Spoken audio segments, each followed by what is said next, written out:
Okay, well, I'm trying out some different camera angles today, and one of those reasons is that well, tomorrow is ANZAC Day, and in order to explain the next video I need a little bit of room. Now, for those of you who might not be aware, I'm a pretty avid ANZAC and legacy badge collector, and I carry them all on a shoulder bag here. And I've just started a video playing. It's the William Tell Overture. There we go, that stopped. That distraction aside, there's a whole bunch of badges. This usually, or originally, was strictly limited to ANZAC badges. And since I've travelled the world a little bit, or not the entire world, but I've been to the USA and a couple of other places, I've picked up a few along the way, including one from a VFW member only badge as well, and also from some involvement with some major bushfires as well. There are some of the $100 badges here somewhere that I can't remember, and there's some family references as well in this, including a numbered serviceman's badge which is belonged to a family member as well.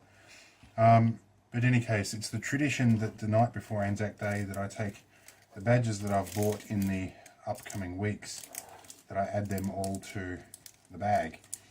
Now, originally, when I first started this, I used to put them up the bag strap.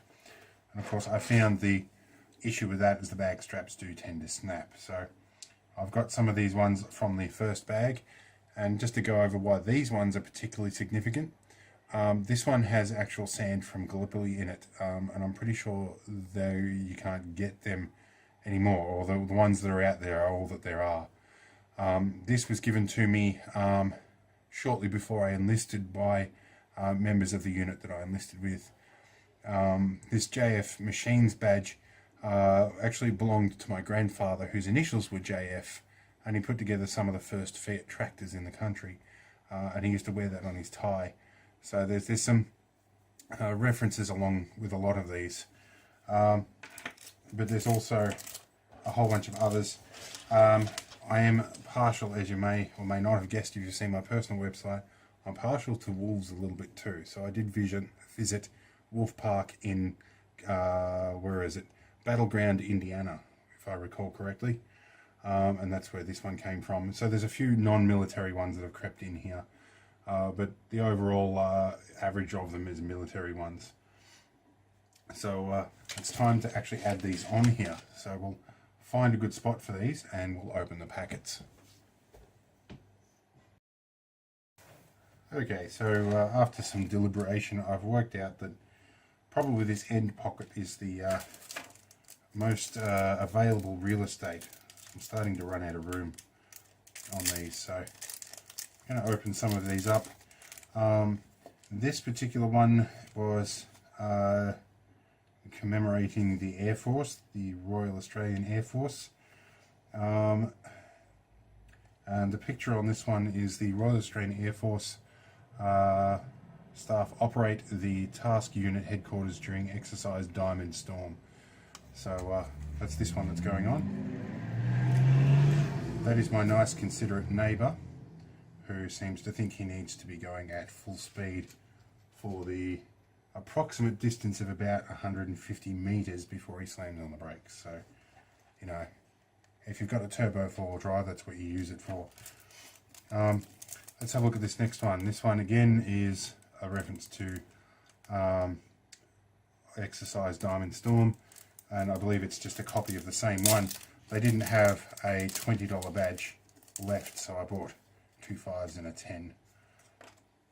So this does give me a spare should somebody need or want one that may have lost them or has been unable to make a donation themselves. I can hand one on to them. This one here is a picture of an RAN bugler who plays the last post during a ceremony to commemorate the 75th anniversary of the loss of HMRS Canberra at the Battle of Savo Island in the Guadalcanal in August 1942.